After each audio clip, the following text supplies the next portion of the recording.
High court যাকে সাংবিধানিক বলেছেন, আপনারা গায়ের জোরে এটাকে এখন বলছেন অসাংবিধানিক। ভালোই তো, যে লাও সেই কদুতে আবার ফিরিয়ে নিতে দিতে চাচ্ছেন। তারা বলছেন দুর্নীতি দমন কমিশন সংক্রান্ত যে সংশোধনী অধ্যাদেশ আছে এটাও তারা বাদ চান। আপনারা জানেন দুর্নীতি দমন কমিশনের অধ্যাদেশ, সংশোধনী অধ্যাদেশে কি আছে? সেখানে বলা ছিল দুদকের মহাপরিচালক এবং পরিচালকগণ একটা সার্চ কমিটির মাধ্যমে তাদেরকে নিয়োগ করা হবে। সরকার চাইলেই হায়ার এবং ফায়ার করতে পারবেন না।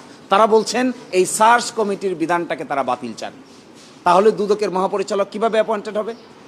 দুদকের পরিচালকগণ কিভাবে অ্যাপয়েন্টেড হবেন? সরকার যারে চাইবেন তাকেই বসাবেন, যাকেই বাদ দিতে চাইবেন তাকেই বাদ দেওয়াবেন। মহাপরিচালককে তারা এক ধরনের প্রেশার ক্রিয়েট করেই তাকে পদত্যাগ করিয়েছে। এখন যদি কেউ স্বেচ্ছায় পদত্যাগ না করে নতুন যে একজন অ্যাপয়েন্টমেন্ট দিবেন, সার্চ কমিটির অধ্যাদেশ যদি বাতিল হয় তাহলে দুদকের মহাপরিচালক কিভাবে অ্যাপয়েন্টেড হবেন? তার তো কোনো প্রসেস নাই। দুদকের চেয়ার এবং আরো ইন্টারেস্টিং দেখেন, সুপ্রিম কোর্টে বিচারক নিয়োগ অধ্যাদেশকে ওনারা বলেছেন অসাংবিধানিক, এই জন্য বাতিল চেয়েছেন। এই মর্মে একটা রিট পিটিশন হয়েছিল হাইকোর্ট ডিভিশনে। আপনারা সাংবাদিকরা অনেকেই সাক্ষী। এই বিচারক নিয়োগ অধ্যাদেশ চ্যালেঞ্জ করে রিট পিটিশন নাম্বার 3936/2025 আজকে যে কারণে তারা অসাংবিধানিক বলছেন, এই কারণেই একটি রিট পিটিশন হয়েছিল। অনারেবল হাইকোর্ট ডিভিশন ওই রিট পিটিশনটা সামারিলি রিজেক্ট করে দিয়েছেন উইথ অবজারভেশন। এখন এসে বলছেন এই অ্যাপয়েন্টমেন্ট সিস্টেমটা অসাংবিধানিক, এই জন্য আইনটাকে আমরা ল্যাপস করে দিতে চাই। তাহলে সুপ্রিম কোর্টের বিচারক নিয়োগ হবে কি করে? আগের মতো কানাকানি করে? আগের মতো টেবিলের নিচে দিয়ে কে কাকে পছন্দ করি আর কে কাকে অপছন্দ করি এইভাবে? এটা পছন্দ করেন, এটা পছন্দ করেন, কে কার জুনিয়র আর কে কার সিনিয়র, কার বাড়ি কোথায়, কার আইডেন্টিটি কি, কার রাজনৈতিক পরিচয় কি, এইভাবে নিয়োগ দিবেন? এই নিয়োগ প্রক্রিয়া থেকে সরে এসে কমিশন হলো, যাচাই বাছাই প্রক্রিয়া হলো, গণবিজ্ঞপ্তি হলো, ভাইবা হলো, প্রধান বিচারপতি সেই কমিশনের প্রধান। এখন এসে বলছেন প্রধান বিচারপতির ক্ষমতাকে খর্ব করা হচ্ছে। কেন? প্রধান বিচারপতি নিজেই তো সেই কমিশনের প্রধান। এখানে আরো 7 জন সদস্য আছেন, তারা যাচাই বাছাই করে এই পরামর্শ রাষ্ট্রপতির কাছে পাঠাবেন, রাষ্ট্রপতি সেখান থেকে নিয়োগ দিবেন। তারা এসে বলছেন এই প্রক্রিয়া অসাংবিধানিক। প্রক্রিয়া যদি অসাংবিধানিক হয় তাহলে বিচারক নিয়োগ প্রক্রিয়ার ক্ষেত্রে কি ধরনের স্বচ্ছ ব্যবস্থাপনা করতে চান তার সুনির্দিষ্ট প্রস্তাব দিতে হবে। আর সুনির্দিষ্ট ব্যবস্থাপনা বের না করে বর্তমানে স্ট্রাকচারটাকে নষ্ট করতে চাওয়াটা আমাদের উচ্চ আদালতকে ধ্বংস করার আরেকটা নতুন সিস্টেম জারি করতে চাচ্ছে।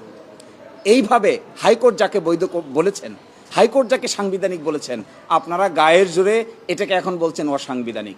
ভালোই তো। That is what is a dichotomy. In one hand you are saying to uplift the constitution, in other way around you are destroying the constitution.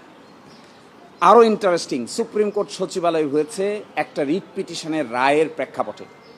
Bangladesh সংবিধানের 116 অনুচ্ছেদ অসাংবিধানিক ডিক্লেয়ার করেছে আমাদের সুপ্রিম কোর্ট এবং 6 মাসের ভিতরে পৃথক বিচার বিভাগীয় সচিবালয় প্রতিষ্ঠার নির্দেশ দিয়েছে।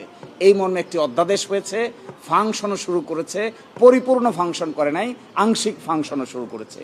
এখন এসে তারা বলছেন এই সচিবালয় অধ্যাদেশের মধ্যে সেকশন 7-এ তারা পরিবর্তন চান। কি পরিবর্তন? সরকার উপযুক্ত মনে করিলে গেজেট নোটিফিকেশনের মাধ্যমে কার্যকর করতে পারবে। এই সরকার উপযুক্ত মনে করিলে কথা যোগ করতে চান। সরকার উপযুক্ত মনে করিলে যদি এটা ফাংশন করতে পারে তাহলে এই আইনের দরকার কি? এই সরকারের উপযুক্ততার নীতি থেকে বের হওয়ার জন্যই তো এত সংগ্রাম। সেখানে ছিল উপযুক্ত কর্তৃপক্ষ, আইন মন্ত্রণালয়। এখন বলছেন সরকার উপযুক্ত মনে করিলে। সরকার উপযুক্ত মনে করিলে বদলি হবে, উপযুক্ত মনে করিলে মঞ্জুরি হবে, উপযুক্ত মনে করিলে ছুটি হবে, উপযুক্ত মনে করিলে শৃঙ্খলা হবে, উপযুক্ত মনে করিলে পদোন্নতি হবে। তাহলে অধস্তন বিচারকদের স্বাধীনতা কোথায় থাকবে? অধস্তন বিচারকদের স্বাধীনতা পরিপূর্ণভাবে তারা আর্টিকেল 116 অ্যাপ্লাই করে করবেন মর্মেই তো এত সংগ্রাম, এত কিছু। তৎকালীন প্রধান বিচারপতির নেতৃত্বে সেপারেট সচিবালয় উদ্বোধন করা হয়েছে। এখন এসে যে লাও সেই কদুতে আবার ফিরিয়ে নিতে দিতে চাচ্ছেন। আমাদের বিবেচনায় এগুলো বিচার বিভাগীয় সংস্কার, সাংবিধানিক সংস্কার এবং ট্রান্সপারেন্সি অ্যাকাউন্টেবিলিটির সংস্কার প্রক্রিয়াটাকে এজ এ হোল তারা বাধা করে।